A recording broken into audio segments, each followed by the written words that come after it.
अथ मन्त्रपाठः।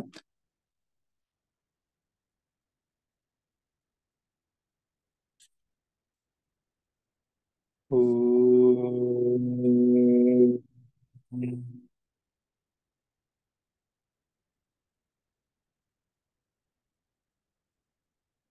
सहनाववतु सहनौ भुनक्तु सह वीर्यं करवावहै तेजस्विनावधीतमस्तु मा विद्विषावहै। ॐ शान्ति शान्ति शान्तिः।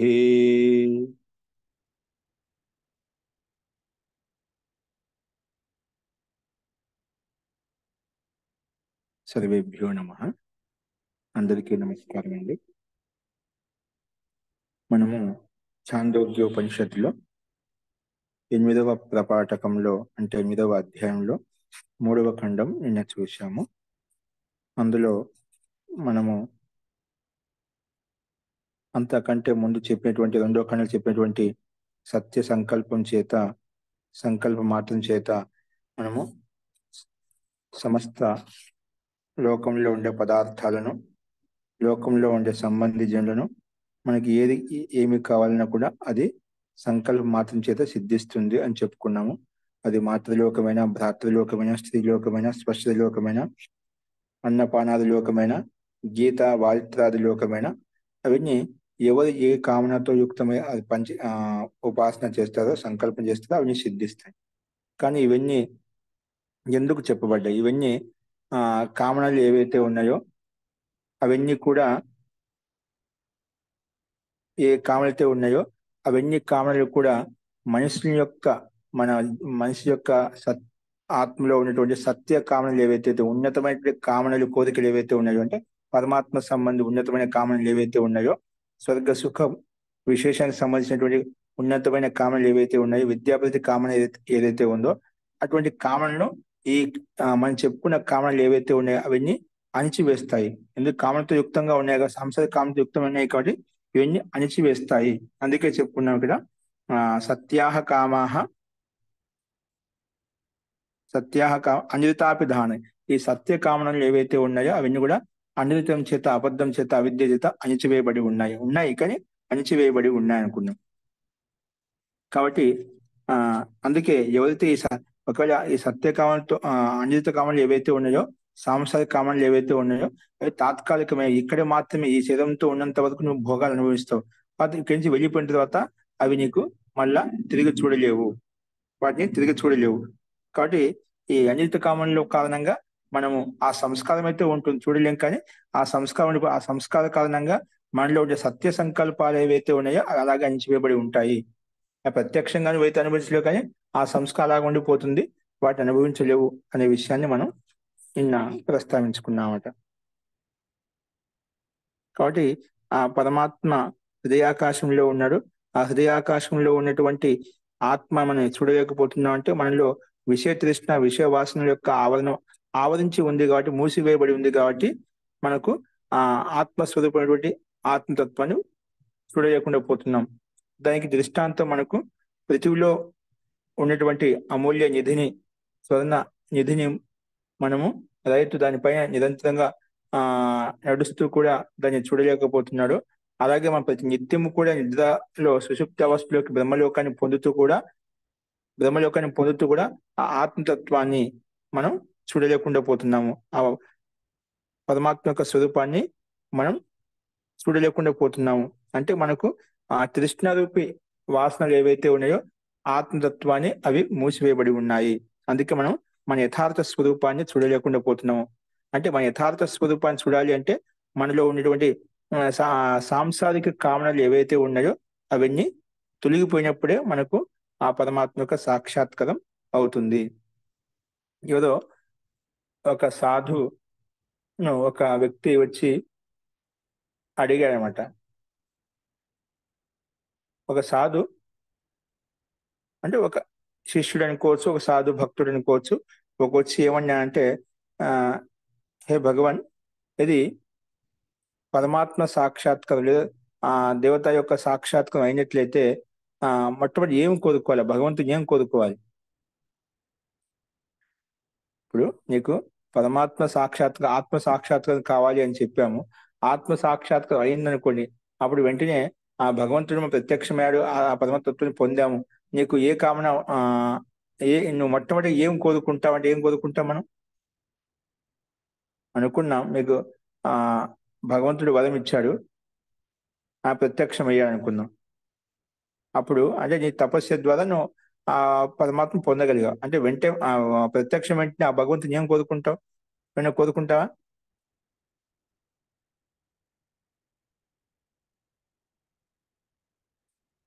కోరుకోవడానికి ఏమైనా ఉంటుందా?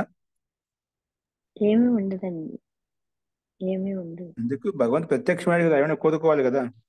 ఆయన చూసేటప్పటికి అంత పరమానందం పొందిపోతాం.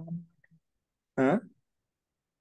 ఆయన మా పరమానందంలో మునిగి తేలుతాము. అంటే నువ్వు భగవంతు ప్రత్యక్షం ఏం కోరుకోవా? ఏం కావడం లేవా? అదే భగవంతు అనుగ్రహం లభించింది కదా, అందుకని. అసలు అనుగ్రహం లభించింది. ఆయన ఆ బ్రహ్మానంద స్వరూపుడు, ఆ మహతి ఆనంద స్వరూపుడు. ఆయన బ్రహ్మానందులో నేను ముంచేశాడు. అంటే నీ కామన ఏం లేదు ఇంకా, ఏం కోరుకోవా అంత ఉపలబ్ధి కలిగిన తర్వాత? మోక్ష ఇంకా స్థితే కావాలండి. అసలు ఇంకా జన్మ కామన్లు లేకుండా, ఏముంటాయి గురూజీ? జన్మ లేకుండా ఏమి ఉండవుగా. పరమానందం వచ్చినా ఇంకా అంతకంటే ఇంకా కామన్లు ఏముండదు. ఏముంటాయి? కామన్లు ఆయన లేకుండా పొందడమే, కోరుకుంటున్నాం కదా. ఆయన పొందడమే ఒక కామన అన్నమాట. ఆయన పొందుకున్నాం, అదే పొందాక ఆయన్ని పొందటమే కదా మనం కామనని అనుకుంటున్నాం. వదిలేశాం కాబట్టి ఆ పరమాత్మ యొక్క సాగం. నువ్వు కామన ఉన్నంత వరకు నువ్వు సంసారం నా దగ్గర రావద్ద, అది అక్కడే ఉన్నాయంట. పరమాత్మ దర్శనం కాదు. అవి వద్దనుకో వచ్చేసి ఇక్కడ పరమాత్మ యొక్క ఆ పూర్ణత్వం కలిగిందన్నమాట. నాకు అది అంతే. దేనికోసం నువ్వు కావాలనుకుంటున్నా ఆ పూర్ణానంద, ఆ పరమాత్మ సాక్షాత్కారం అయిపోయింది అన్నమాట. పూర్ణానంద స్వరూపుడుగానే ఆ సాన్నిధ్యం చదివి పూర్ణిగా అదే ఆనందంతో కోరిక ఓతపోతుంది. కదా, ఇంకేం కోరిక లేదుగా. ఆయన ఏ కోరిక ఉండు, మన కోరిక మిగిలి ఉంటుందా? ఆయన ప్రత్యక్షమైన తర్వాత నీ ఇంకేం కోరిక ఉందంటే మిగలలేదు. ఆ పరమాత్మ మనం పొందగలుగుతాం. ఆ కోరిక అన్ని అవును, తెలుసుకొని వచ్చాం కాబట్టి నీకు ఆ పరమాత్మ సాక్షాత్కారం అయిపోయింది అన్నమాట. ఆ కోరిక అది. ఉంటే నీకు కొంచెం ఆ సాన్నిధ్యం దొరికేది కాదు. అది అంటే అక్కడ కామన్ అంటే నువ్వు కామన్. అక్కడ ఆత్మ పరమాత్మను చూసినాక ఇంకా పరమాత్మలో లీనమైనట్టే కదా గురుగారు, దాన్ని బట్టి. లీనమైతే అండి, ఇంకా పరమానందం లీనమైంది. ఇంకా అంత ఆనందం వచ్చిందా ఇంకే ఆనందం మిగిలి ఉంటుంది? అందుక ఏ కామన ఉంటుంది? ఇంకే ఏ కామన ఆనందం ఉండదు. కావాలి? ఆనందం తప్పితే ఆనందం ముందు మిగతా ఆనందాలు ఏవైతే ఉన్నాయో ఇంకా తిరిగి చూడమన్నమాట. పొరపాటున కూడా ఎన్నికి లాక్కెళ్ళి కూడా వద్దని చెప్తాం. నాకు వద్దని అవును, చెప్పి ఆ రకంగా చిన్నపిల్లలు కూడా వద్దని చెప్పాం అనుకోండి, బలవంతంగా అక్కడికి వెళ్ళొద్దంటే ఒక్కసారి అక్కడ చూసా అనుకో, నీకు ఉన్నతమైన స్థితిని చూసా అనుకోండి, అక్కడ బలవంతం కూడా వదిలిపెట్టదు అనమాట. అక్కడ అంటే మనం లాక్కెళ్ళినా కూడా నేను ఇక్కడే ఉంటా అంట. అట్లా మన పరమాత్మ యొక్క ఆనంద స్వరూపాన్ని ఒక క్షణకాలంగా చూసిన ధ్యాన స్థితిలో మనం సంసారం ఈ క్షణం ఇప్పటికిప్పుడే అన్ని వదిలేసి వెళ్ళిపోతాం. వైరాగ్యం అలా ఉంటుంది అన్నమాట. స్థిర బుద్ధి స్థిరజ్ఞ అలా అదే ఉంటుంది. భూమా అనొచ్చా అండి? అదే భూమా అనొచ్చా దాన్ని ఆ అదే పరిస్థితిని? భూమాసుఖం అన్నమాట. మనం ఎప్పుడైనా కూడా ఎవరైనా కూడా ప్రతి ఒక్కరు ఎన్ని కర్మలతో ఉన్నాం. ఇప్పుడు ప్రతి ఒక్కరం కూడా కర్మబంధనంతో యుక్తమై ఉన్నాం. అంటే సాంసారిక కారణాలు ఏవైతే ఉన్నాయో, గత జన్మలు చేసిన కర్మలు ఏవైతే వాటిని అనుభవించాలి కాబట్టి అవి అనుభవిస్తూ మన జీవనం కొనసాగిస్తున్నామట. ఈ జన్మలో కొనసాగిస్తూ అవి వాటి యొక్క ప్రారంధం ఏవైతే ఉన్నాయో ప్రారంధం చూపిస్తుంటాయి. వాటితో పాటు మనం అదే ప్రారంధంలో ఉంటూ మనం విశిష్టమైన కర్మల ద్వారా ధ్యానం ద్వారా మనం నిత్యం ఇలాగ మనం చెప్పిన ప్రకారంగా మనం ధ్యాన ఉపాసన చేసినట్లయితే అంతటా పరమాత్మతో ఓతప్రోతమై పరమాత్మ నుంచి చింతన మనం చేసినట్లయితే ఆ పరమాత్మ యొక్క అనుభూతి మనకు కలుగుతున్నాడు. ఏ జన్మలో కలుగుతుంది, ఏ క్షణంలో కలుగుతున్నాడు. ఒక్కసారి అనుభూతి కలుగుతున్నాడు. ఎందుకంటే కర్మ యొక్క ప్రభావం కదా, కర్మ యొక్క ప్రభావం చూపుతూ ఉంటున్నాడు. అయినప్పటికీ కూడా మనము కర్మకు వ్యతిరేకంగా విశేష పురుషార్థం చేస్తూ మనము ఆ ధ్యానం చేస్తున్నాం కాబట్టి ఆ సమయంలో నీకు క్షణకాలం అనుభూతి అత్యంత వేగవంతమైన మనసును క్షణకాలం ఆ పరమాత్మలో లీనం చేసినట్లయితే క్షణకాలం మాత్రమే అప్పుడు కలిగేటువంటి అనుభూతి ఎలా ఉంటుంది? ఇప్పుడు అత్యంత తేజవంతంగా ఉన్నటువంటి ప్రకాశము అగ్ని ఏదైతే ఉందో ఒక చిన్న రంధ్రం పడితే ఎంత తేజవంతంగా ఉంటుంది, కిరణం ఎలా ఉంటుంది? ఒక తేజవంతమైన కిరణము ఎంత దేదీప్యమానంగా ఉంటుంది, అత్యంత తీవ్రంగా ఉంటుంది అన్నమాట. మనం చూసినట్లయితే అలాగా ఆ క్షణకాలం ఆ పరమాత్మ యొక్క ఆనందం చూసినట్లయితే మళ్ళీ తిరిగి ఇంత విశాలంగా ఉందని చెప్పి మనం లేశమంతా అక్కడి సంసారం వైపు తిరిగి చూడమంట. అక్కడికక్కడే పూర్ణ వైరాగ్యంతో అక్కడికి వదిలేసి వెళ్ళిపోతామంట. గౌతమ బుద్ధుని విషయంలో అలా చెప్తుందన్నమాట. ఒక్కసారి చూడగానే మళ్ళీ తిరిగి ఇంటికి వెళ్ళాక కూడా అనిపించేది, నాన్న కూడా ఒకరోజు చనిపోతాను, నేను కూడా ఒకరోజు ఇలా చనిపోతాను, ఎందుకు ఈ నశ్వర శరీరంతో, ఈ శరీరం ఉండగానే నేను ఏం చేయాలి అని చెప్పి ఈ మిగిలిన ఆ శరీరం ఏదైతే ఉందంటే ఆ జీవనకాలం ఏదైతే ఉందో కనీసం ఈ జీవనకాలం పోగొట్టుకోదు, ఈ జీవనం ఉండగానే నేను ఆ పరమాత్మ తత్వాన్ని దర్శించుకోవాలి. ఆ పరమాత్మ తత్వాన్ని దర్శించుకోవాలంటే ఈ శరీరమే నాకు సాధనము. ఈ సాధన జాగ్రత్తగా ఉంచుకుంటూ సంసారంలో ఉన్నట్టయితే సాంసారిక క్రియాకలాపాలు దీన్ని మనం వ్యర్థం చేసుకుంటూ ఉంటాను. వ్యర్థం అని కాదు కానీ ఆ పరమాత్మ పట్ల నేను పూర్తిగా సమర్పితం కాదు సంసారిక భోగాల్లో ఉంటూ. కాబట్టి ఆ పరమాత్మ వైపు వెళ్ళడం కొరకు సాంసారిక పట్ల ఉండే విషయాలు ఏవైతే ఉన్నాయో వాటిని త్యాగం చేస్తూ వాటి కోసం నిరంతరంగా ప్రయత్నం విషయం చేయడం మొదలు పెడుతున్నామట. ఆ స్థితి అతనిలో సహజంగా ప్రవృత్తం అవుతుంది. కాబట్టి అటువంటి మనం ప్రయత్నం చేసినట్లయితే ఈ జన్మని పొందగలచ్చు. కానీ దానికోసం మనకు మన కర్తవ్యాలు ఏవైతే ఉన్నాయో ఆ కర్తవ్య కర్మను కూడా మనం నిర్వర్తించుకోవాలన్నమాట. మన మీద ఏమైనా కర్తవ్యంగా ఆధారపడి ఉన్నామనుకోండి, అది మన కర్తవ్యంగా భవిష్యత్తు ఆ కర్తవ్యాన్ని చేయడం కూడా అనివార్యం. ఇప్పుడు అలా చెప్పామని చెప్పి మనం అందరి ఇంట్లో వెళ్ళిపోతా అంటేనా అది మన మీద డిపెండ్ ఉన్న వాళ్ళు, మన పిల్లలు కావచ్చు, సంతానం కావచ్చు, ఇంకా ఏదైనా బరువు బాధ్యతలు కావచ్చు, అది మన వల్ల ఒకరు బాధపడకూడదు. అలాంటి కర్మబంధనంలో ఉంచి మన వైరాగ్యం వచ్చింది చెప్పి నేను వెళ్ళిపోతాను, అడవికి వెళ్ళిపోతా అంటే అక్కడ వాళ్ళ మన కర్తవ్య కర్మ వదిలేసిపోవడం వల్ల వాళ్ళ కలిగే హాని వల్ల మనకు కలిగే పాపయుక్తం అవుతుంది. ఆ పాపయుక్త కర్మ ఉన్నంత వరకు మనకు ఆ ముక్తిలో అది ఆటంకం ఉంటుందన్నమాట. ఆ బ్రహ్మను ఆత్మను పొందడానికి ఆటంకం కలుగుతుందన్నమాట. ఎందుకంటే మనసునంతా నిర్మలంగా స్వచ్ఛంగా ఉంచుకోలేము. ఎందుకంటే మనసు ఎక్కడో వేధిస్తూ ఉంటుందన్నమాట. ఎందుకంటే కర్తవ్య కర్మ వదిలేసినప్పుడు కర్తవ్య పూర్తిగా సమర్పణ భావన ఉండదన్నమాట. నిజంగా సమర్పణ భావన అయితే వాళ్ళకి అన్ని ఎవరికి ఏం చేయాలో ఆ కర్తవ్య కర్మ అన్ని అప్పచెప్పి వాళ్ళకి నిశ్చయంగా ఉంచేసి నువ్వు స్వతంత్రంగా ఉంటూ నీ కర్మ నువ్వు చేయగలుగుతావన్నమాట. అలాగా మనము బాధ్యత రహితంగా ఉంటూ అందుకే మనకు సన్యాసి ఎలాగో పూర్తిగా ముందుగా సన్యాసం తీసుకుంటాడు కాబట్టి అతనికి ఏ బాధ్యతలు ఉండవు. కానీ ఒకవేళ గృహస్థి గాని వానప్రస్థి గాని మన సన్యాస దీక్ష తీసుకుని పరమాత్మకు అంకితం కావాలంటే ఏమిటి, అక్కడ సన్యాసం అంటే ఏమిటి, వస్త్రాడంబరమే కాదు. సన్యాసం అంటే పూర్తిగా లోకేష్ణ విత్తేసిన పుట్టేసిన సంబంధించిన కామనలు ఏవైతే ఉన్నాయో వాటిని పూర్తిగా వదిలివేయడము. అంటే నీ బరువు బాధ్యతలు ఏవైతే ఉన్నాయో ఇంకా ధనం పట్ల ఐశ్వర్యం పట్ల ఏదో కామన ఉందో, స్త్రీ పట్ల ఏదో కామన ఉందో అవన్నీ వదిలివేసి నువ్వు కేవలం పరమాత్మ అంకితం కావడం కొరకు అది ఒక వేషం, ఒక విభాగం అనమాట. ఆ రకంగా ఉండేట్లయితే నీకు వాతావరణం క్రియేట్ అవుతుంది. ఆ రకంగా నువ్వు పరమాత్మకు అంకితం కాగలుగుతావు అనమాట. అదొక నీకు ఏదో లైసెన్స్ అన్నట్టు అని చెప్తాను కదా, ఒక యూనిఫామ్ లాగా ఉంటుందన్నమాట. అలా ఉంటే నీకు ఇతరులు కూడా నీకు సహకరిస్తా. ఇలా ఉన్నామనుకోండి, ఇతను ఒక సన్యాసి, ఇతను తన ఆత్మ పరమాత్మ లీనమైపోయాడు కాబట్టి పక్క వాళ్ళు కూడా నీకు వ్యతిరేకించదన్నమాట. మనలో కూడా వికల్పాలు అంటూ ఉత్పన్నం కావు. అందుకే ఇలా మన సన్యాసి ఆశ్రమ వ్యవస్థ 4 రకాలుగా ఎందుకు విభజించారంటే ఇందుకోసం అట.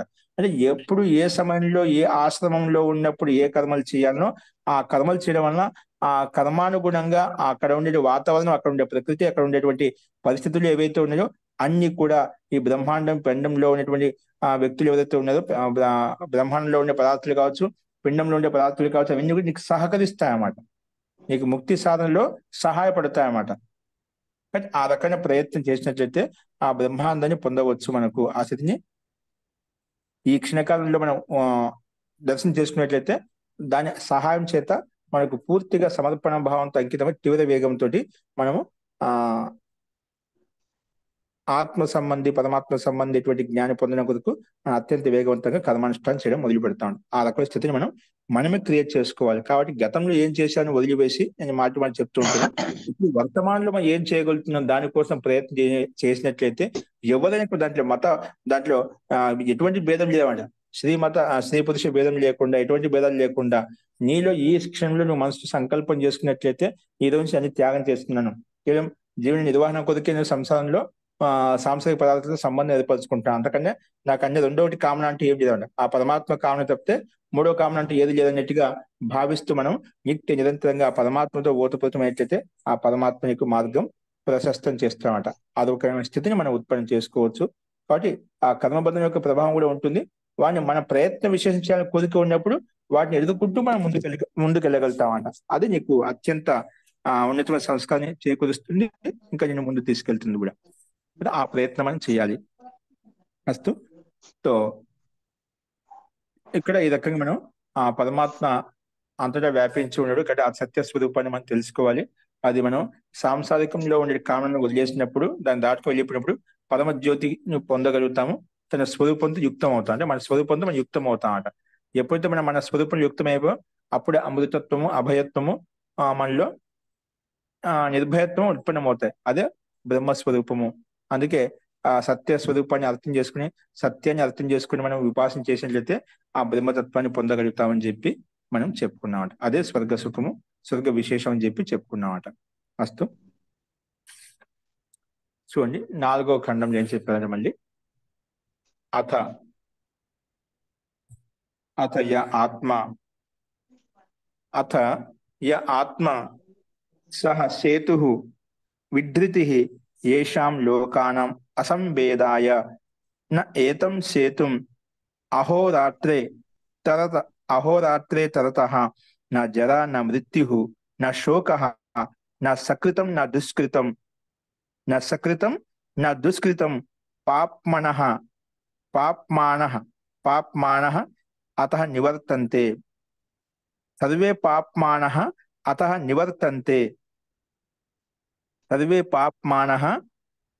నివర్తంతే.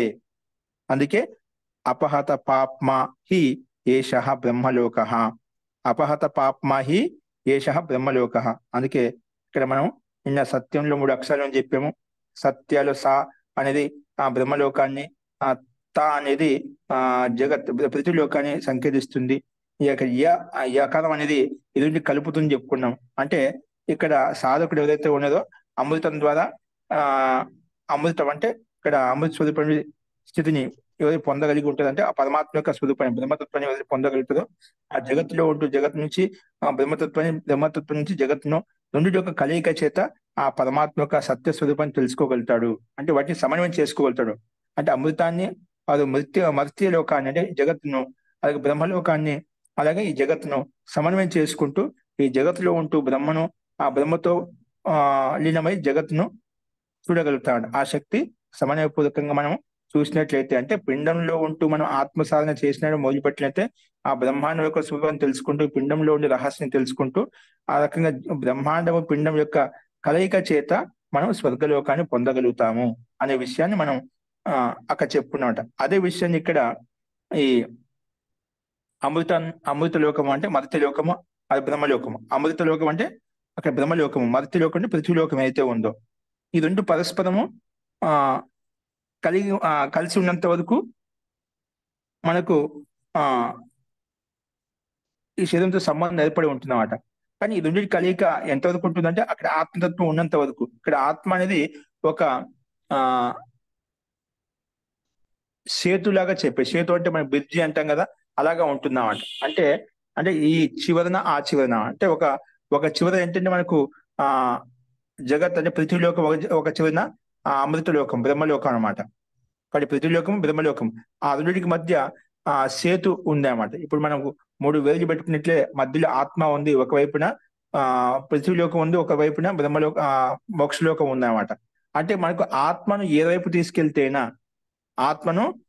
తీసుకెళ్తే బ్రహ్మతో యుక్తం చేసినట్లే అది బ్రహ్మమయం అవుతుంది. ఇది ఆత్మను పృథ్వీమయం చేసినట్లయితే పృథ్వీమయం అయిపోతుంది అన్నమాట. అంటే మధ్యలో ఉండి ఆత్మ యొక్క స్థితి ఉందన్నమాట. కాబట్టి మనం జ్ఞానం ద్వారా, వైరాగ్యం ద్వారా, సత్య సంకల్పం ద్వారా, ఉన్నతమైనటువంటి కామనలతోటి, సత్సాంగత్యంతో మనం విద్యాభ్యాసం చేసినట్లయితే బ్రహ్మతత్వాన్ని పొందగలుగుతాము. లేదంటే పృథ్వీలోకంలో ఉంటూ సాంసారిక మర్త్యలోకంలో ఉంటూ మనం సుఖ దుఃఖాన్ని అనుభవిస్తూ ఉంటాం అన్నమాట. అందుకే ఇక సేతు రూపంలో ఉంటుంది అని చెప్పి చెప్పుకున్నాం. అందుకే ఏదైతే ఆత్మ ఈ లోకంలో అసంభేద్య, ఇక్కడ అసంభేద్య అంటే తాత్పర్యం అంటే నష్టభ్రష్టం కానటువంటి, భేదించినటువంటి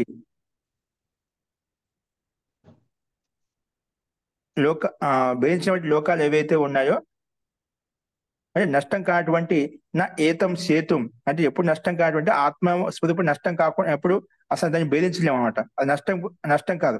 కానీ రాత్రింపవులు అహోరాత్రే తరతః నా జర నా మృత్యు నా శోక నా సకృతం నా దుష్కృతం సర్వే పాప్మానః నివర్తంతే.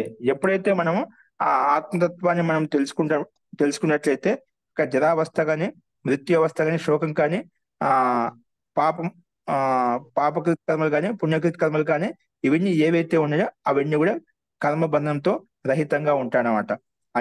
అన్ని పాపాలు కూడా అవి నష్టమవుతాయి, అవి తొలగిపోతాయి. అక్కడ ఆ స్థితి ఎలా ఉంటుందంటే అపహత పాపముక్తి ఉంటుందన్నమాట. ఎక్కడ ఉంటుంది? ఆ బ్రహ్మలోకంలో పాపముక్తి ఉంటుంది, అంటే పాపరహితమైన స్థితి ఉంటుంది. అంటే లేశమాత్రం కూడా నీకు ఆ పాప కర్మ బంధనం అనేది ఉండదు. ఆ రకమైన స్థితి ఎక్కడైతే ఉంటుందో దాన్ని బ్రహ్మలోకం అని చెప్పుకున్నాడు. బ్రహ్మలోకంలో అక్కడ నీకు లేశమాత్రం క్లేశం అంటూ ఏది ఉండదు. అక్కడ పాపరహితమైనటువంటి ఆనంద స్థితి ఉంటుంది కాబట్టి, నిర్మలమైన స్థితి, స్వచ్ఛమైన స్థితి ఉంటుంది కాబట్టి జరా మృత్యు శోకము భయం అనేది కూడా నేను ఎటువంటి వేదనకు గురి చేయమన్నమాట. అంటే అటువంటి లోకంలో ఎప్పుడైతే మనం ప్రవేశించామో అక్కడ కేవలము ప్రకాశం ఉంటుంది. అక్కడ అంధకారం అంటూ ఏది ఉండదు, అవిద్య అంటూ ఏది ఉండదు, అక్కడ ఎటువంటి కామన అంటూ ఏది ఉండదు. అక్కడైతే మనం లీనమైపోయాము. కానీ ఆ తత్వం కోసం మనం ప్రయత్నం చేసిన బ్రహ్మలోకంలో ఉంటాము. లేదా దీనికి విరుద్ధంగా మృత్యులోకంలో మనం కామనయుక్తంగా ఉన్నట్లయితే పృథ్వీలోకంలో ఈ జరా మర అనే వ్యవస్థ ఏవైతే ఉన్నాయో, మృత్యు శోకము దుఃఖం ఏవైతే ఉన్నాయో, పాపకర్మలు పుణ్యకర్మలతో యుక్తమైపోయి సంసారంలో పృథ్వీలోకంలో మాటి జన్మ చేసుకుంటూ ఇక్కడే ఉంటాము అనే భావంతో ఇక్కడ మనకు ఈ అంశం చెప్పబడింది అన్నమాట. అలాగే ఇక జో ఆత్మా హై వహ్ ఇన్ లోకం కే असंवेद्य के लिए इन्हें विशेष रूप से धारण करने वाला सेतु है. వీటిని విశేష రూపంగా ధారణ చేసేది ఈ సేతు, బ్రిడ్జ్ లాగా ఉంటుంది ఆత్మ యొక్క స్వరూపం అన్నమాట. ఈ సేతుగా దిన్ రాత్ అతిక్రమణ నహి కర్తే. మనం ఈ సేతు ఆస్పదపడి రాత్రి బడులు అతిక్రమించలేము అన్నమాట. ఎందుకంటే ఈ ఆత్మకు నా జరా నా మృత్యు నా శోక్ నా సకృత్ సుకృత్ దుష్కృత్ అంటే పుణ్యకర్మలు కానీ పాపకర్మలు కానీ ప్రాప్త హో సక్తే. అంటే ఇవన్నీ ఆత్మకి ఇవన్నీ ప్రాప్తం కావట. ఆత్మ ఎల్లప్పుడు నిత్య శుద్ధ బుద్ధ ముక్త స్వభావంతో యుక్తమై ఉన్నమాట. కాబట్టి సంపూర్ణ పాప్ ఇష్య నివృత్తి హో జాతాయి. కాబట్టి ఈ ఆత్మతత్వంలో సంపూర్ణ పాపాలు ఏవైతే ఉన్నాయో అవి నివృత్తం అవుతాయి. ఎందుకంటే ఇది బ్రహ్మలోకము పాపశూన్యంగా ఉంటుందన్నమాట. బ్రహ్మలోకంలో ఇటువంటి లేశమాత్రం కూడా కామన రహితంగా ఉంటుంది కాబట్టి అక్కడ స్వచ్ఛంగా నిర్మలంగా ఉంటుంది. అందుకే బ్రహ్మానందాన్ని పొందగలుగుతాము. కాబట్టి ఆ రకం తత్వాన్ని మనం కోసం ప్రయత్నం చేయాలి అనేది ఇక్కడ మనకు సంకేతంలో తెలుస్తుంది అన్నమాట. అందుకే తర్వాత ఏమన్నా అంటే తస్మాత్ ఏతం సేతుం తీర్త్వా అంధః సన్ భవతి విద్ధః సన్ అవిద్ధో భవతి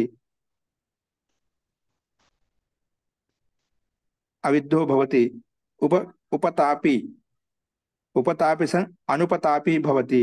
తస్మాద్వ ఏతం సేతుం తీర్త్వా అపి నక్తం అహరేవ అభినిష్పద్యతే సకృత్ విభాతో హి ఏవ ఏష బ్రహ్మలోకః. అందుకే ఇక్కడ మనం ఈ రకమైనటువంటి పుల్ ఏదైతే సేతు అంటున్నామో మనం ఆ సేతును అతిక్రమించలేమని చెప్పుకున్నాము. కానీ మనం ఆత్మ సాధన ద్వారా మనము ఆ సేతును దాటుకొని ఎప్పటి వరకైతే జీవాత్మ తన శుద్ధమైన స్వరూపంలోకి రాదో అంతవరకు మనకి పృథ్వీలోకంలో ఉంటాయని చెప్పాం. ఎప్పుడైతే జీవాత్మ యొక్క మనసు శుద్ధంగా నిర్మలంగా స్వచ్ఛంగా అవుతూ ఉంటుందో అప్పుడు బ్రహ్మలోకంతో యుక్తమైపోయి అక్కడ అమృతత్వంతో యుక్తం అవుతుందన్నమాట. అంటే పృథ్వీలోకాన్ని త్యాగం చేసి అమృతత్వాన్ని అంటే బ్రహ్మలోకాన్ని పొందగలుగుతుంది. అప్పుడు ఎప్పుడైతే బ్రహ్మలోకంతో యుక్తమైందో అక్కడ పాపకర్మ యొక్క ఆ కర్మాశం ఏమైతే ఉందో అక్కడ సంబంధం అయితే తెగిపోతుంది అన్నమాట. అంటే బ్రహ్మలోకంతో భిన్నంగా పృథ్వీలోకం భిన్నంగా ఉంటుంది. కాబట్టి ఎప్పుడైతే నువ్వు ఆ పరమాత్మ యొక్క ఆనందానుభూతిని పొందడం కొరకు ఆ సాంసారిక కర్మలు ఏవైతే ఉన్నాయో, కామయుక్త కర్మలు ఏవైతే పాప కర్మలు ఏవైతే ఉన్నాయో వాటిని అతిక్రమిస్తూ ఎప్పుడైతే నువ్వు బ్రహ్మలోకాన్ని పొందగలుగుతావో, ఈ స్థితిని దాటుకోగలుగుతావో అప్పుడు అంధ కూడా అంటే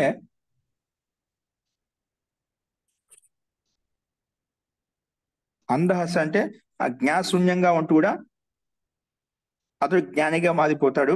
విద్ధహసన్ అంటే పాపం చేత యుక్తుడైనప్పుడు కూడా అతడు పాపరహితుడు అవుతాడనమాట. అలాగే ఉపతాపి జ్వరగ్రస్తుడు అయి ఉండి కూడా అతను జ్వరముక్తుడు అవుతాడు.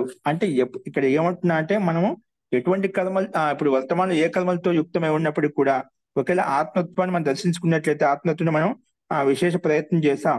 అందుకే తస్మాద్వై ఆ ఏతం సేతం ఆత్మను మనం అతిక్రమించినట్లయితే అంటే ఆత్మతత్వం తెలుసుకున్నట్లయితే అంధ వ్యక్తి కూడా అంటే జ్ఞానశూన్యమైన వ్యక్తి కూడా మనకు నిష్ఠ నియమ బద్ధతతో ఉంటూ సమర్పణ భావం యుక్తమై ఆత్మతత్వం కోసం ప్రయత్నం చేసినట్లయితే అటు అంధ వ్యక్తి జ్ఞానశూన్యమైన వ్యక్తి కూడా ఆ పరమాత్మ తత్వాన్ని పొందగలుగుతాడన్నమాట. అంటే అతను జ్ఞానిగా అవుతాడన్నమాట.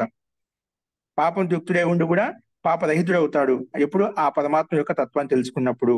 ఉపతాపి జ్వరగ్రస్తుడు కూడా ముక్తుడు అవుతాడని చెప్పుకున్నామట. అలాగే ఉపతాపి అంటే జ్వరగ్రస్తుడట, అతను అనుపతాపి అంటే జ్వరముక్తుడు అవుతాడు. అలాగే తస్మై ఏతం సేతుం తీర్థం, అందుకే ఈ సేతు రూప ఆత్మను దాటుకొని తెలుసుకొని ఆత్మతత్వం తెలుసుకొని కూడా నక్తం రాత్రి అంటే నక్తం అపి రాత్రి కూడా అహహ ఏవ అభినిష్పద్యతే.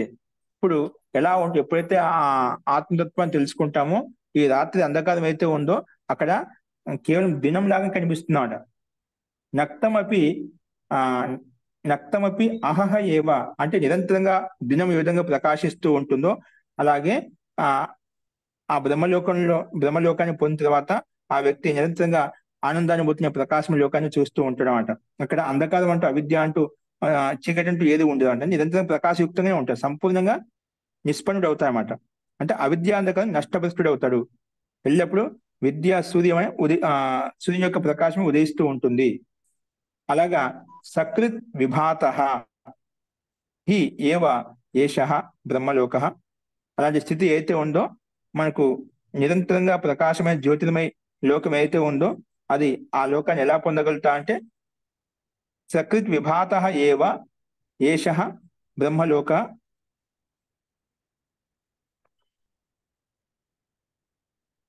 సకృత్ విభాతో హి ఏవ ఏష బ్రహ్మలోక. అందుకే ఈ రకంగా మనం ఒకసారైనా కూడా నిరంతరంగా నిరంతరంగా ఇక్కడ ఆ ప్రకాశం జ్యోతిర్మయ లోకాన్ని మన ఆత్మస్వరూపాన్ని అంటే బ్రహ్మరంధ్రంలో ఉండేటువంటి ఆత్మస్వరూపాన్ని మనం దర్శించుకున్నట్లయితే అక్కడ ఆ బ్రహ్మ యొక్క వాసం ఉంటుంది, బ్రహ్మ యొక్క స్థానం ఉంటుంది. కాబట్టి అక్కడ నిరంతరంగా ప్రకాశం ఉంటుంది, అంధకారం అంటూ లేశ మాత్రం ఉండదు. అక్కడ మొత్తం అంధకారం అంతా అవిద్య అంధకారం నష్టమై ఉంటుంది అని చెప్పి ఇక్కడ ఈ విశేషాన్ని చెప్తుంది.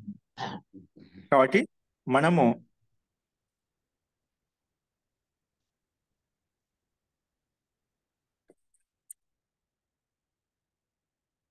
ఇక్కడ ఆత్మరూప చేతిని మనం దాటుకొని అంటే తెలుసుకొని మనం జ్ఞానశూన్య వ్యక్తి జ్ఞానవంతుడు అవుతాడు. అలాగే పాపయుక్తుడు కూడా పాపరహితుడు అవుతాడు. అంటే ఎప్పుడైతే ఆ పరమాత్మని తెలుసుకుంటాడో అప్పటి నుంచి ఆ క్షణం నుంచి ఆ పాపాన్ని చేయడం వదిలేస్తామట. అంటే పాపం యొక్క స్వరూపం ముందు ఎప్పటి వరకైతే ఎంతవరకు పాపాలు చేస్తున్నాడు, ఎప్పుడైతే ఆ పరమాత్మక తత్వాన్ని ఆ జ్ఞానం ద్వారా తెలుసుకొని ఎప్పుడైతే దాన్ని ఆ సత్య సంకల్పం ఎప్పుడు త్యాగం చేస్తాడో అప్పటి నుంచి పాపరహితుడే అనమాట. ముందు ఏం చేస్తే దానికి ప్రారంధానుసారంగా దాని యొక్క ప్రభావం ఉంటుంది, అది కాలక్రమేణా అది అనుభవిస్తూ దాన్ని ముందుకు వెళ్తాడు అనమాట. కానీ ఎప్పుడైతే అది జ్ఞానోదయం అయిందో అప్పుడు వెంటనే పాపరహితుడు అవుతాడు అనమాట. అందుకే జ్వరముక్తుడు కూడా ఈ రకంగా మానసికంగా బాధపడుతున్నటువంటి వ్యక్తి కూడా అతను నిరోగంతో యుక్తుడు అవుతాడు, జ్వరముక్తుడు అవుతాడని చెప్పి చెప్పుకున్నమాట. ఈ రకంగా అంటే అలాంటి ముక్త అవస్థ ఎవరికైతే ఉంటుందో, స్పష్టమైన అవస్థ ఎవరికైతే ఉంటుందో అటువంటి వ్యక్తి ఈ ఆత్మతత్వాన్ని తెలుసుకొని రాత్రింపవలు కూడా రాత్రి ఏదైతే ఉన్న అంధకారం కూడా అతనికి ప్రకాశయుక్తంగా కనిపిస్తుంది.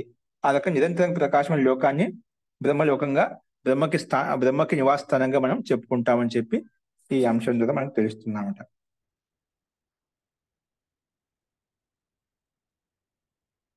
ఇక్కడ ఏమిచ్చారంటే ఇస్ పుల్కి ఇస్ పార్ సే హి సబ్ పాప్ లౌట్ జాతే హై.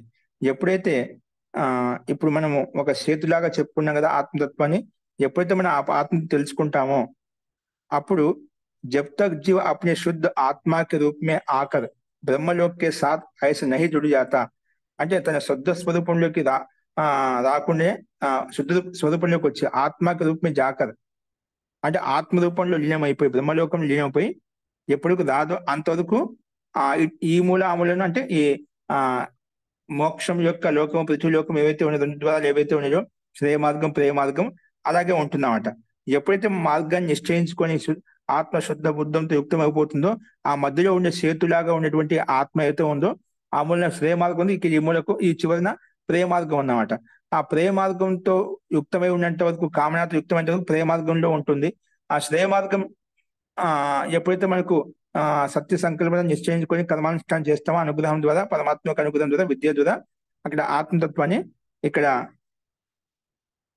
బ్రహ్మతో యుక్తం చేసినప్పుడు ఆత్మ బ్రహ్మతో యుక్తం చేసినప్పుడు ఆ బ్రహ్మానంద బ్రహ్మ యొక్క స్థాన్ని పొందగలుగుతాము.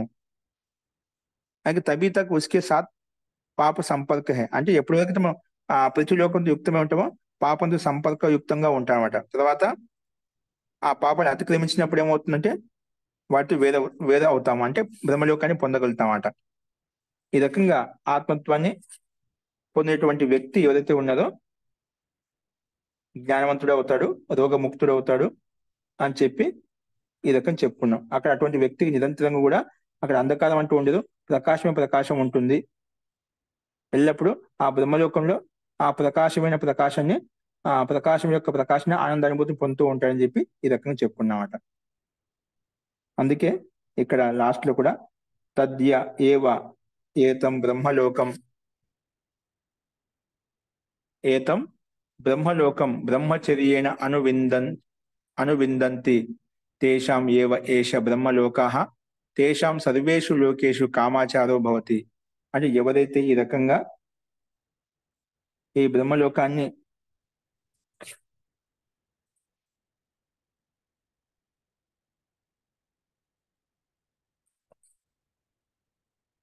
బ్రహ్మచర్య అనువిందంతి ఎవరైతే ఈ బ్రహ్మలోకాన్ని బ్రహ్మచర్యేణ ఎవరైతే సాధకులు మోక్షు ఎవరైతే ఉన్నారో ఏతం బ్రహ్మలోకం ఆ బ్రహ్మలోకాన్ని అంటే బ్రహ్మకు అధిష్టాన ఆత్మతత్వాన్ని బ్రహ్మచర్యేణ అంటే బ్రహ్మచర్య పూర్వకంగా ఇంద్రియ నిగ్రహ పూర్వకంగా అనువిందంతి అంటే ప్రయత్నం చేస్తూ తెలుసుకోవడానికి ప్రయత్నం చేస్తారో సాక్షాత్కరం చేసుకుంటారో తేషాం ఏవ ఏష బ్రహ్మలోకః తేషాం ఏవ తేషాం సర్వేషు లోకేషు కామాచార భవతి. కాబట్టి అందుకే అటువంటి ఆత్మతత్వాన్ని ఆత్మస్వరూపాన్ని బ్రహ్మచర్యం ద్వారా ఇంద్రియ నిగ్రహం ద్వారానే సమస్త ఎందుకంటే ఇంద్రియాల్లో కామన ఉన్నంత వరకు సమస్త ఇంద్రియాల పట్ల కామన ఉన్నంత వరకు సాంసారిక పదార్థాల పట్ల కామన ఉంటుంది. కాబట్టి వాటి బ్రహ్మచర్యం అంటే కదా బ్రహ్మలో విచరణం చేసినప్పుడు అంటే ఇంద్రియ నిగ్రహం ద్వారా మనం మన మన మనసులో ఆత్మలో విలీనం చేసినప్పుడు ఏమవుతుంటే ఆ తత్వాన్ని తెలుసుకోగలుగుతాము.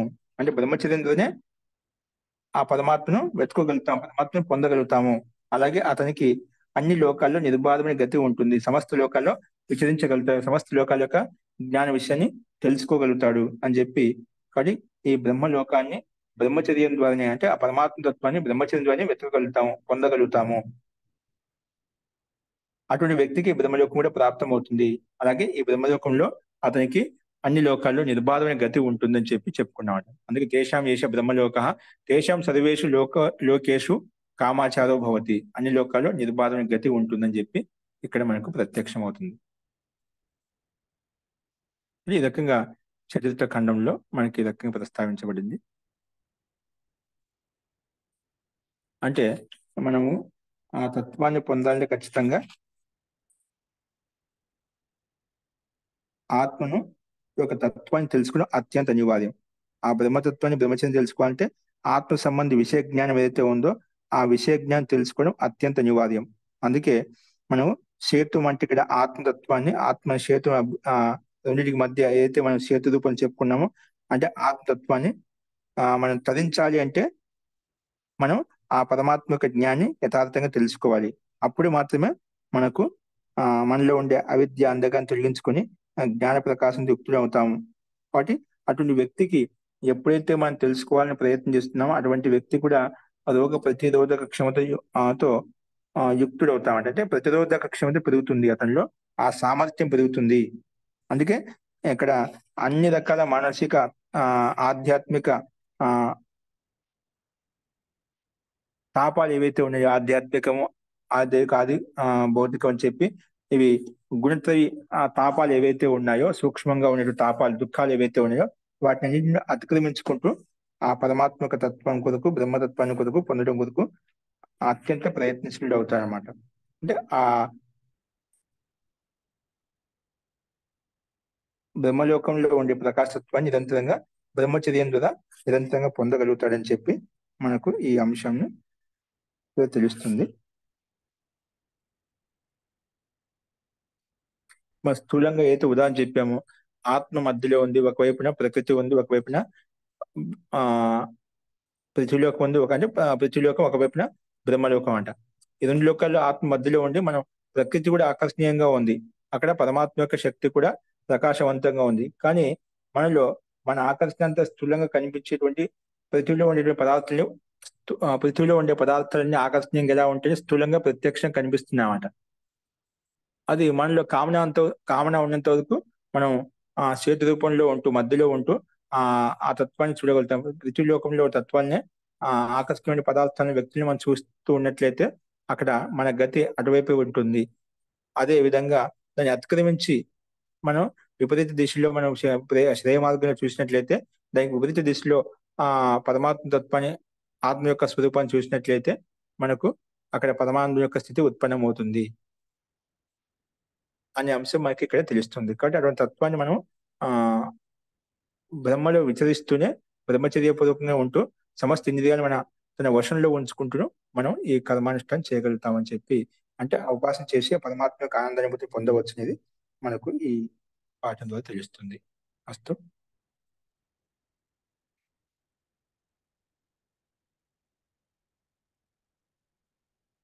ఈ రకంగా 4వ ఖండంలో మనం చూసిన విషయాన్ని చూసాము. తర్వాత చూడండి 5వ ఖండంలో పంచమ ఖండ. అథ యద్ యజ్ఞ ఇత్యాచక్షతే బ్రహ్మచర్యమేవ తద్ బ్రహ్మచర్యేణ హి ఏవ యో జ్ఞాత తం విందతే. అథ యద్ ఇష్టం ఇది ఆచక్షతే బ్రహ్మచర్యమేవ తద్ బ్రహ్మచర్యేణ హి ఏవ ఇష్ట్వా ఆత్మానం విందతే. ఇక్కడ ఇంకా ఏదైనా పరమాత్మతత్వాన్ని ఎలా పొందగలుగుతాం? బ్రహ్మచర్యం ద్వారానే, ఇంద్రియ నిగ్రహం ద్వారా ఆ పరమాత్మతత్వాన్ని, బ్రహ్మతత్వాన్ని పొందగలుగుతాం అని చెప్పుకున్నాం. ఆ తత్వాన్ని తీసుకొని బ్రహ్మచర్యం అంటే ఒక యజ్ఞమే. ఏంటి? అథ యద్ యజ్ఞ ఇది ఆచరిత, యజ్ఞం అంటున్నామో, దేనైతే యజ్ఞం అంటున్నామో అది యజ్ఞము, అది బ్రహ్మచర్యమే. ఎందుకంటే బ్రహ్మచర్యమేవా అది, ఎందుకంటే అక్కడ ఆ యజ్ఞం అంటే జ్ఞాత, ఆ జ్ఞాత అగ్నిస్వయం పరమేశ్వరం తెలుసుకుంటున్నామట. ఆ జ్ఞాత కాబట్టి మనం ఆ బ్రహ్మచర్యం ద్వారా మనం పొందగలుగుతాము. అందుకే ఆచక్షతే యజ్ఞ అయితే ఆచక్షతే బ్రహ్మచర్యమేవ తద్ బ్రహ్మచర్యేణ హి ఏవ యో జ్ఞాత తం విందతే. బ్రహ్మచర్య పురుకునే తం యో జ్ఞాత అంటే జ్ఞానవంతుడు పరమేశ్వరుడు ఏదైతే ఉన్నదో తం, ఆ పరమేశ్వరుని మనం విందతే పొందగలుగుతాము, తెలుసుకోగలుగుతాము. అదే విషయం చెప్పారు. అంటే ఆ యజ్ఞం మనం చేసి, యజ్ఞం కూడా అంటే కేవలం యజ్ఞమే కాకుండా హోమే కాకుండా మనం చేసే ప్రతి అనుష్ఠానం కూడా, చేసే ప్రతి కర్మ కూడా యజ్ఞ స్వరూపమే. ఆ యజ్ఞ స్వరూపాన్ని యథార్థంగా తెలుసుకుని ఆ యజ్ఞానుష్ఠానం కర్మ చేసినట్లయితే మనకు ఆ కర్మ ద్వారా మనకు ఆ బ్రహ్మచర్యం ద్వారా మనం ఆ పరమాత్మ, జ్ఞాత అయినటువంటి పరమాత్మని తెలుసుకోగలుగుతాము. అలాగే ఏది ఇష్టం ఆచక్షతే, ఏదైతే కొంత ఇష్టం అంటారు, ఇష్టం కూడా అది కూడా ఒక యజ్ఞమే అనమాట. ఏది ఇష్టం అంటున్నామో అది కూడా బ్రహ్మచర్యమే. ఆ బ్రహ్మచర్యం ద్వారానే మనం పూజన చేసి ఆ పురుషుడు ఏది ఇష్టమితి ఆచక్షతే బ్రహ్మచర్యమేవ తద్ బ్రహ్మచర్యేణ ఏవ ఇష్ట్వా ఆత్మానం అనుబిందతే. ఆ ఇష్ట కర్మలు ఏవైతే ఉన్నాయో ఆ కర్మానుష్ఠానం చేసి, పూజలు చేసి మనకు ఆ పరమాత్మ తత్వాన్ని విందతే పొందగలుగుతాడు, తెలుసుకోగలుగుతాడు. కాబట్టి మనం చేసే ప్రతి కర్మ కూడా యజ్ఞ పరమాత్మత్వం కొరకు చేస్తున్నామట. ఆ చేసే కర్మ యథార్థంగా పరమాత్మ కొరికే చేస్తున్నాం తెలిసినట్లయితే అక్కడ గుణవత్త ఉంటుంది, దానికి ఒక సత్తా అంటూ ఉంటుందన్నమాట, సత్తా క్రియేట్ అవుతుందన్నమాట. ఆ రకంగా మనం ప్రయత్నం చేసినట్లయితే మనం ఆ బ్రహ్మచర్య పూర్వకంగా మనం ఆ జ్ఞాత అయినటువంటి పరమేశ్వరుని తెలుసుకోగలుగుతాము అని చెప్పి ఇక్కడ ఒక చేసే యజ్ఞ కర్మను, ఇష్టకర్మను ఆ రకంగా మనం భావించి చేసినట్లయితే మనకు అనువిందతే అని చెప్పి, ఆత్మానం విందతే అని చెప్పి, అనువిందతే అని చెప్పి చెప్తున్నాడు. అంటే ఆత్మను పొందవచ్చు, ఆత్మను తెలుసుకోవచ్చు అని చెప్పి చెప్పుకున్నాం. అలాగే ఇక్కడ ఏం చెప్పి రెండు చెప్పుకున్నాం. ఒకటి యజ్ఞం అని చెప్పి, రెండవది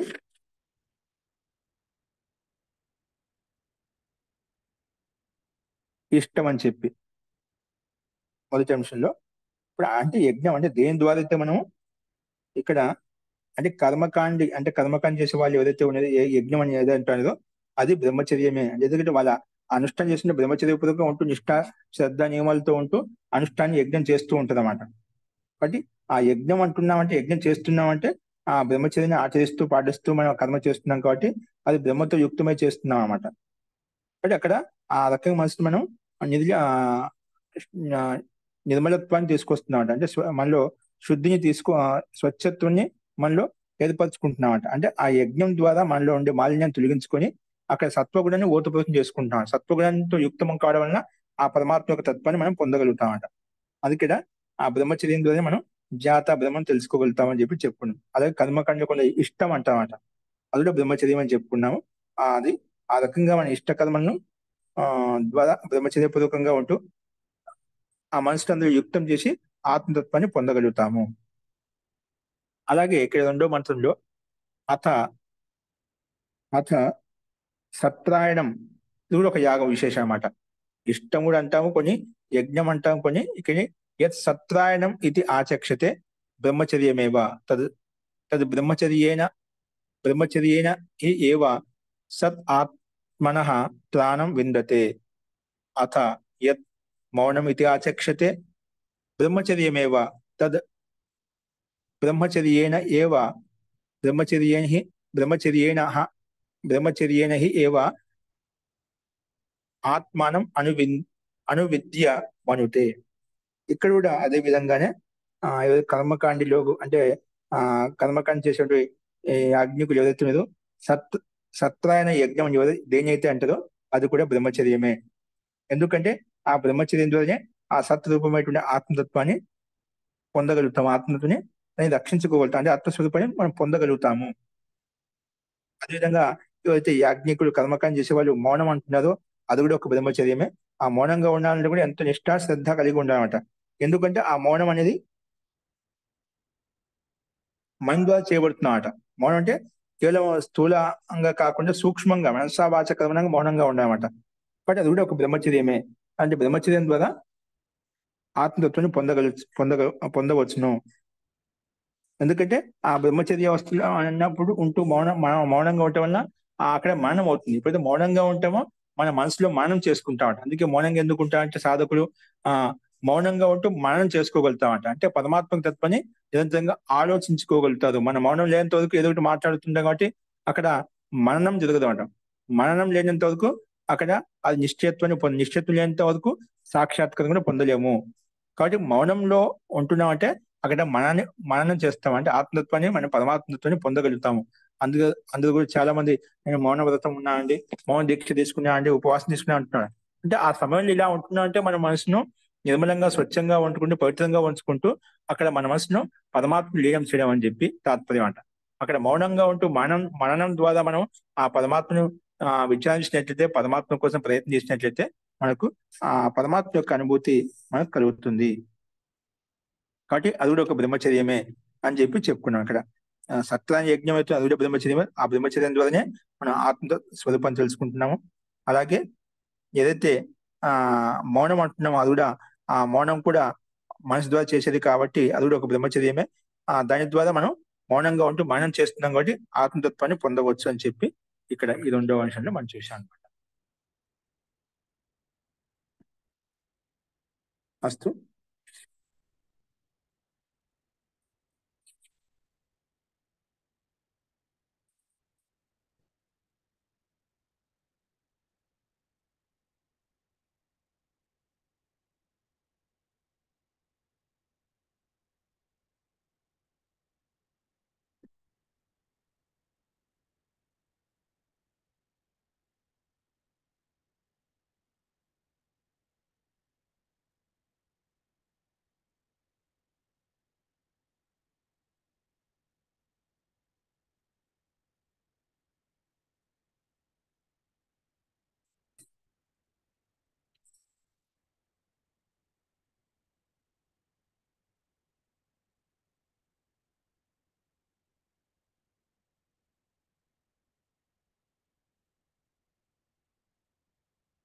ఇక్కడ చూడండి 3వ మంత్రంలో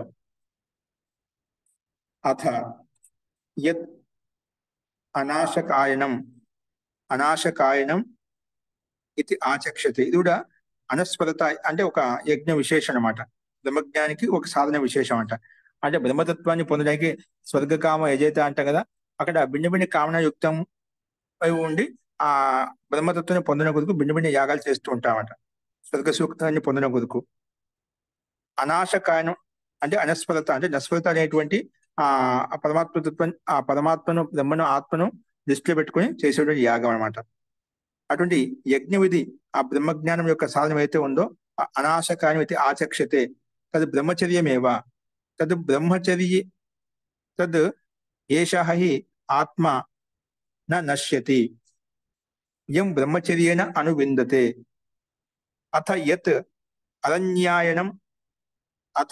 అరణ్యాయనం ఇది ఆచక్షతే బ్రహ్మచర్యమేవ తత్ అరహ చ హ వై న్యః చ అర్ణవౌ బ్రహ్మలోకే తృతీయస్య అమితో దివి తృతీయస్య ఇతో దివి తద్ ఐదం మదీయం ఐదం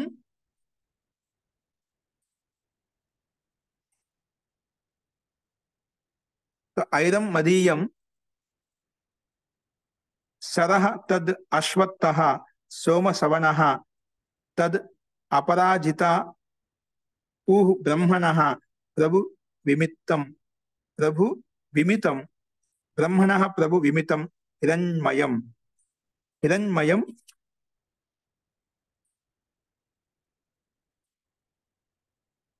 కాబట్టి ఇక్కడ కూడా భిన్న భిన్న యాగాలను ఉల్లేఖిస్తూ ఐదం మదీయం అనేది ఒక అప్పట్లో ఉండే ప్రసిద్ధమైన ఒక సరోవరం అనమాట. ఐదం మదీయ నా పేరు గల ఒక సరోవరం అనమాట. ఇవన్నీ కూడా అంటే ఏ కర్మకాండంలో అయితే అనాశకాయన అంటే నాశనం కానటువంటి యజ్ఞం, అనాశకాయన యజ్ఞం అని ఏదైతే అంటామో అది బ్రహ్మచర్యం ద్వారానే సిద్ధిస్తుంది. ఇప్పుడు అనాశం యొక్క అర్థం తీసుకుంటే నష్టం కానటువంటిది. అది నష్టం కావట, అనస్వరంగా ఉంటుంది. అది ఎలా సిద్ధిస్తుంటే అది బ్రహ్మచర్యం ద్వారానే ఆత్మరూపి తత్వాన్ని ఆ ఉపాసకుడు పొందగలుగుతాడు. అందుకే ఆత్మ నష్టం కాదు కాబట్టి ఆ తత్వం అదే విధంగా భావించి కర్మకాండులకు ఇక్కడ అనాశకాని యజ్ఞాన్ని అవలంబిస్తారు అన్నమాట. అలాగే ఇంకా కొంతమంది ఏం చేస్తారంటే అరణ్యాన్ అంటే ఆ అరణ్యంలోనే కొంత అరణ్యానికి వెళ్ళి అడవికి వెళ్ళి అక్కడ ఆత్మతత్వాన్ని తెలుసుకోవడం కొరకు, ఆత్మని వెతకడం కొరకు, పొందడం కొరకు అక్కడ అరణ్యంలో వాసం చేస్తూ అక్కడ ఎవరైతే ఉపాసన చేస్తూ ఉంటారో అది ఒక బ్రహ్మచర్యమే. కాబట్టి ఇక్కడ అరణ్య శబ్దంలో రెండు రకాల పదాలు ఉన్నాయన్నమాట. అరణ్య శబ్దంలో అరణ్య, ఈ అరణ్య అనేది ఒకటి ద్యులోకానికి, ఒకటి పృథ్వీలోకానికి సంకేతించబడుతున్నమాట. ఇక్కడ ఏదో ద్యులోకం ఉందో అది అర శబ్దంకి చెప్పుకున్నాం. ఏ న్య అంటే న్య శబ్దం అయితే ఉన్నది ఆ సముద్రంకి చెప్పుకున్నామట. అంటే మొత్తానికి ఇది ఐదం మదీయ నామక ఒక సరోవరం అన్నమాట. అరణ్య అంటే ఒక సరోవరం విశేషం అన్నమాట. ఆ సరోవరం ఏదైతే ఉందో అక్కడ అశ్వత్థ అనే మన ఒక వృక్షం ఉందన్నమాట. అశ్వత్థ వృక్షం మనకు అక్కడ ఉందన్నమాట. అక్కడ అశ్వత్థ వృక్షం కింద మనకు సోమరస అంటే సోమపానం అనేది మనకు అక్కడ విశేషంగా ఉత్పన్నమవుతుంది, విశేషంగా అక్కడ దొరుకుతుంది. అంటే ఆ సరోవర వృక్షం కింద కూర్చొని తపస్సు చేస్తూ ఏంటి ఆ రకంగా అక్కడ ఉపాసన చేసిన వ్యక్తి ఏదైతే ఉన్నదో అక్కడ ఆ బ్రహ్మాండ రసం మనకు ఉత్పన్నమవుతుంది, బ్రహ్మాండ రసం కలుగుతుంది అని అక్కడ ఎవరైతే అక్కడికి వెళ్ళి ఉపాసన చేస్తారో, ఆ సదస్సు నందు కూర్చొని ఉపాసన చేస్తారో వాళ్ళు అపరాజితమైన బ్రహ్మతత్వాన్ని పొందగలుగుతారు. అంటే పరాజితం కానటువంటి విజయాన్ని పొంది ఆ పరమాత్మ యొక్క ఆనందాన్ని పొందగలుగుతారు. ఆ శక్తి అతనిలో ఉత్పన్నమవుతుంది.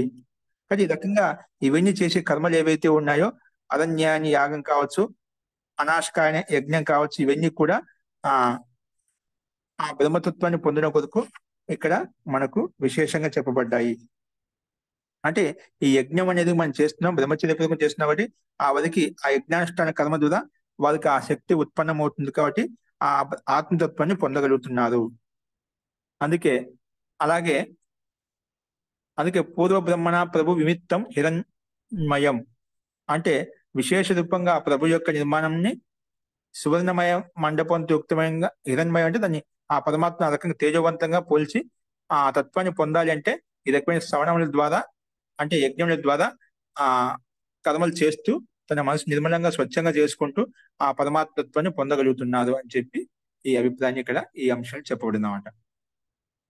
తద్య ఏవ నెక్స్ట్ అంతిమంలో తద్ ఏవ ఏతో అరంచ న్యంచ ఇప్పుడు అరణ్యం చెప్పుకున్నదా దాంట్లో అరణ్య 2 పదాలు ఏవైతే ఉన్నాయో తద్ ఏవ ఇతరౌ అరంచ న్యంచ అర్ణవౌ బ్రహ్మలోకే బ్రహ్మచర్యేణ అనువిందంతి తేషాం ఏవ ఏష బ్రహ్మలోకః తేషాం సర్వేషు లోకేషు కామాచారో భవతి. కాబట్టి ఎవరైతే ఆ బ్రహ్మచర్యాన్ని బ్రహ్మలోకంలో అరణ్య అని 2 పదాలుగా మనం ఏదైతే విడదీసి చెప్పామో అవి 2 కూడా సముద్రంతో యుక్తమై ఉన్నాయన్నమాట, సముద్రాన్ని పొందగలుగుతామట. కాబట్టి అంటే ఈ ఆ బ్రహ్మచర్య పూర్వకంగా ఉంటూ ఆ బ్రహ్మలోకాన్ని మనం పొందగలుగుతాము. అది అటువంటి బ్రహ్మచర్యం ద్వారా ఉంటూ బ్రహ్మలోకాన్ని ఎవరైతే పొందగలుగుతారో అతనికి అన్ని లోకాలు నిర్బాధమైన గతి ఉంటుంది అని చెప్పి ఇక్కడ ఈ రకంగా ఈ విషయాన్ని ప్రస్తావించబడినమాట. అంటే మొత్తానికి మనకు ఏవైతే సాధకులు ఉపాసన చేస్తున్నారో ఇప్పుడు అరణ్యం అంటే ఇక్కడ అరా అని చెప్పే జ్ఞానము, ఇక్కడ అలాగే జ్ఞ అంటే కర్మ అనమాట. అంటే జ్ఞాన కర్మ ద్వారా మనము ఆ సముద్రాన్ని దాటుకుంటూ అరణవో అంటే జ్ఞాన సముద్రాన్ని దాటుకుంటూ ఆ బ్రహ్మలోకంలో బ్రహ్మపురంలో అంటే ఉన్నటువంటి ఆ పరమాత్మత్వాన్ని బ్రహ్మచర్యన అనువిందంతి అంటే బ్రహ్మచర్య పూర్వకంగా ఆ పరమాత్మను పొందగలుగుతాడు. కాబట్టి ఆ రకమైన స్థితి ఉత్పన్నం చేసుకోవడానికి ప్రక్రియను ఈ రకంగా మన బ్రహ్మానందంలో ఉండేటువంటి పరమాత్మను పొందడానికి మనం చేసే ప్రతి కర్మ కూడా ఏవైతే ఉన్నాయో అవి బ్రహ్మను పొందడం కొరకు చేస్తున్నాము. కాబట్టి ఈ కర్మకాండం చేసేటువంటి క్రియాకలాపాలు ఏవైతే ఉన్నాయో అవి ఆ బ్రహ్మతత్వాన్ని పొందడం కొరకే చేస్తున్నాము. కాబట్టి ఆ చేసే కర్మను విధి విధానంగా చేసినట్లయితే మనకు ఆత్మతత్వాన్ని పొందవచ్చు. అంటే మనలో ఉండే కర్మను శుద్ధం చేసుకుని పరిశుద్ధం చేసుకుని ఆత్మతత్వాన్ని ఆ బ్రహ్మలోకాన్ని పొందవచ్చు. అటువంటి వ్యక్తి నిర్బాధమైన గతి ఉంటుంది బ్రహ్మలోకంలో అని చెప్పి ఈ రకంగా 5వ ఖండంలో కూడా సంకేతం ద్వారా మనకు కనిపిస్తుందన్నమాట. ఈ రకంగా ఈ విషయాన్ని మనం అర్థం చేసుకోవాలి. కాబట్టి మొత్తానికి మనకి ఈ 2 ఖండాల్లో మనం ఏం చేయాలన్నా కూడా ఏ కర్మానుష్ఠానం చేసినా కూడా ఆ బ్రహ్మచర్య పూర్వకంగా మనం అనుష్ఠానం చేస్తున్నప్పుడు యజ్ఞం చేసినా ఇష్టం కర్మ చేసినా అలాగే ఆ సత్రాన్ని యజ్ఞం చేసినా కూడా ఇవన్నీ కూడా బ్రహ్మచర్య పూర్వకం చేస్తున్నాము. అనాశకాయ యజ్ఞం చేసిన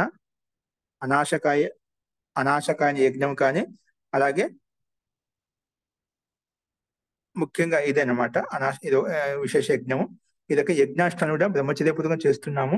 వాటి ద్వారా మనం బ్రహ్మతత్వాన్ని పొందగలుగుతున్నాము. అంటే ఆ కర్మలో మనం సిద్ధిని పొందగలుగుతున్నాం. ఈ రకంగా మనం కూడా బ్రహ్మచర్యపూర్వకంగా ఉంటూ మన ఆత్మతత్వాన్ని పొందవచ్చును అనే విషయం మనకు ఇక్కడ మనం విశేషంగా చెప్పుకున్నాము. అనాశకాయ యజ్ఞం అంటే మహోదయ అనాశం కాయం కదా మహోదయ. ఈ అనాశకాయం మీరు చెప్పారు కదా మహోదయ. ఇప్పుడు మనం ఇలా ఒక స్థితిని కూడా మనం పొందవచ్చు అనేది అదేనా మహోదయ ఇక్కడ ఉద్దేశం? అనాశకాయం అంటే ఎట్లా మళ్ళీ చెప్పండి. అనాశం కాయం కదా మహోదయ అనాశకాయ అంటే అంటే నాశనం కానటువంటిది, నాశరహితమైనటువంటిది. కాయం అంటే శరీరం కదా మహోదయ అనాశకాయ.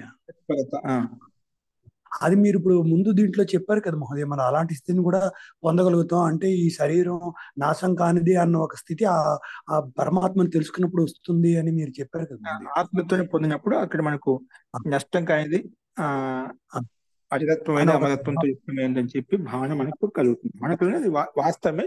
అది అనుభూతి ద్వారా కలిగినప్పుడు దాని యథార్థం తెలుసుకుంటాం. లేకపోతే ఆ శరీరం మీద మన మమత్వం ఉన్నంత వరకు మనం ఆత్మని శరీరంగా భావిస్తూ మనం జీవిస్తూ ఉంటాం. కాబట్టి మనకు శరీరం మీద మోహం ఉంటుంది. కాబట్టి దాన్ని ఆత్మతత్వం మర్చిపోయి శరీరం యొక్క మమత్వంలో ఉంటూ మనం దాని యొక్క తత్వం తెలుసుకోం. ఇదైతే శరీరం కాదు ఆత్మ, శరీరంలో ఉన్నటువంటి సూక్ష్మతత్వము ఆత్మతత్వం అని చెప్పి మనం భావించినట్లయితే అది నష్టం కాదు, ఎల్లప్పుడూ శాశ్వతంగా ఉంటుంది అన్నప్పుడు మనకు ఆ శరీరం పట్ల మోహం ఉండదు కాదు, మనకు భయం అనేది, ఆ మృత్యు భయం అనేది సుఖంగా దుఃఖంగా ఏది భేదించాం అనమాట.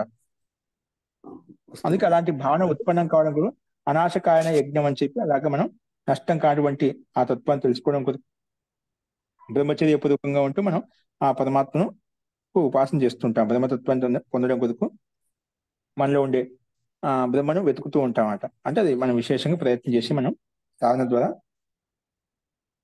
ప్రయత్నం చేస్తుంటామట. అంటే ఇవన్నీ కూడా ఒక వ్రతంగా మౌనమైనప్పటికీ ఏదైనా ఈ బ్రహ్మచర్యం సన్యాసం ఏదైనా ఒక వ్రతంగా తీసుకొని మనం అనుష్ఠించినప్పుడు ఆ పరమాత్మ తత్వాన్ని పొందగలుగుతాం అనేదే కదా మహోదయ ఇక్కడ అవునండి. ఒక అనుష్ఠానం ద్వారా, ఒక నియమం ద్వారా తీసుకొని మనం చేసినట్లయితే ఆ బ్రహ్మాండ యొక్క రసాన్ని పొందగలుగుతాం. ఇక్కడ అశ్వత్థ వృక్షం అని చెప్పుకున్నాం, అక్కడ ఆ సదస్సు ఒడ్డు అరణ్యం అని చెప్పుకున్న సదస్సుని చెప్పుకున్నదా, ఐలం మదీయ నామకు సదస్సు. ఆ సదస్సు ఒడ్డున కూర్చొని ఎక్కువ సాధకులు తపస్సు చేస్తుంటాడు.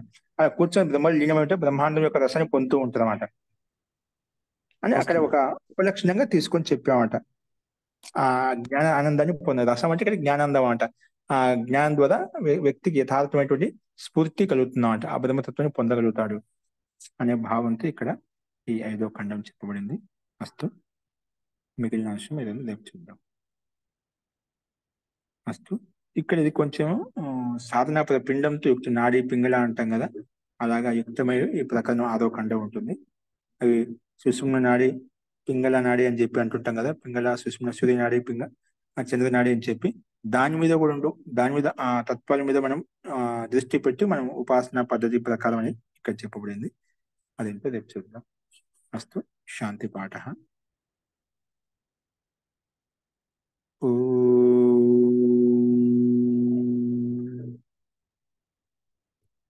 సర్వే భవంతు సుఖినః, సర్వే సంతు నిరామయాః, సర్వే భద్రాణి పశ్యంతు, మా కశ్చిత్ దుఃఖభాగ్ భవేత్. ఓం శాంతి శాంతి శాంతి. సర్వేభ్యో నమః.